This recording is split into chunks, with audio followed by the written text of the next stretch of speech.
अस्सलाम वालेकुम वरहमतुल्लाहि वबरकातुहू। ये एक बेसन का पाइप था जो उन्होंने डालना भूल गए हैं, तो ये दोबारा खुदाई करके टाइल तोड़ के ग्राइंडर चला के, ठीक है, मलबा निकाल के, ये पी ट्रैप था, ठीक है, तो वो भी बंद था। मिस्त्रियों ने कचरा डाल के सारा बंद कर दिया। हमने इसको साफ़ करके 2 इंच का पाइप डाल दिया, बेसन का अलग से डाल दिया। और जिन्होंने पहले काम किया था वो डालना भूल गए थे।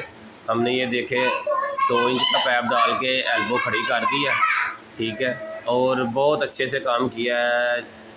ये लाइफ टाइम गारंटी होगी इसका, ये लीक नहीं होगा ना ख़राब होगा। अब इसके ऊपर बेसन लगाएंगे और बेसन का पानी इसी में गिरेगा, पूरा वाशरूम ख़राब नहीं होगा।